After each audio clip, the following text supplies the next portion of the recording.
Et on commence avec les audiences du week-end, Julien. Alors hier soir tout d'abord, gros succès pour le pire voisin du monde sur TF1 avec Tom Hanks, largement en tête des primes avec 4 200 000 téléspectateurs. Samedi après-midi, France 2, le match de rugby Irlande-France a été suivi par 5 200 000 supporters.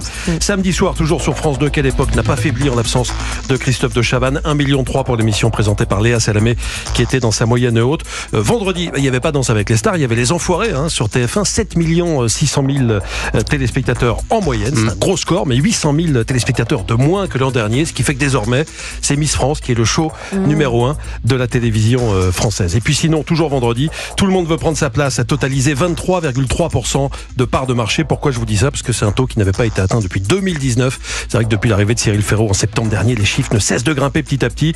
L'écart se réduit avec Jean-Luc Reichmann sur TF1 et les 12 coups de midi. Bon, l'écart était quand même de 900 000 vendredi. Ça reste quand même un écart conséquent. Europe 1, le journal des médias. Et puis après en avoir été écarté quelques jours, Jean-Michel Apathy décide finalement de quitter RTL. C'est ma décision, assure le journaliste critiqué pour ses propos tenus fin février sur la colonisation algérienne.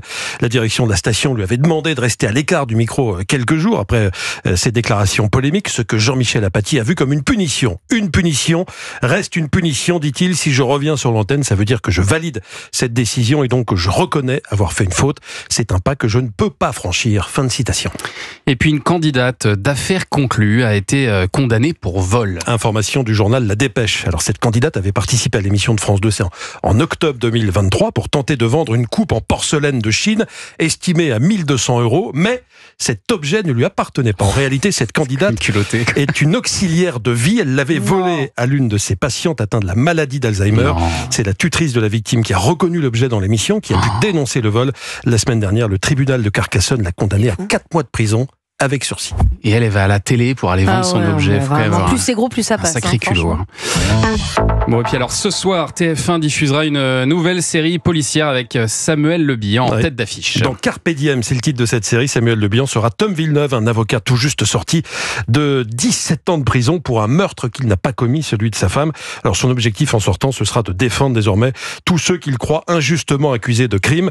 En plus d'incarner le personnage principal, Samuel Le Bihan a aussi eu l'idée de cette histoire, de l'histoire de cette série. D'ailleurs, au départ, il avait proposé un scénario un peu différent à TF1. Écoutez-le. J'avais rendez-vous avec TF1 pour parler d'un projet. Et sauf mon projet était extrêmement triste, dur, violent. Et donc, ils m'ont regardé, ils m'ont dit non, mais on peut pas produire ça. Et j'ai compris que donc j'arriverais pas à les séduire sur mon idée. Et donc, je suis parti en improvisation sur un avocat que j'avais rencontré entre 2 périodes Covid et qui était mais très inhabituel. C'est-à-dire d'abord très drôle, avocat de voyou, de spécialisé en grand banditisme, qui aussi avait fait les 24 heures du Mans, donc qui était pilote de course, et donc un personnage atypique. Oui, c'était un gros coup de bluff.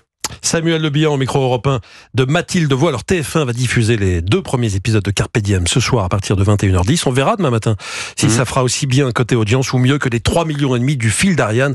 C'était la série qui a été diffusée ces derniers lundis sur TF1. Petite infidélité de Samuel Le Bihan qui était plutôt sur France Télévisions jusque-là où il cartonne avec Alex Hugo. Il va falloir le retrouver désormais également sur TF1. Merci beaucoup Julien pour ce journal des médias. Et Culture Média, Thomas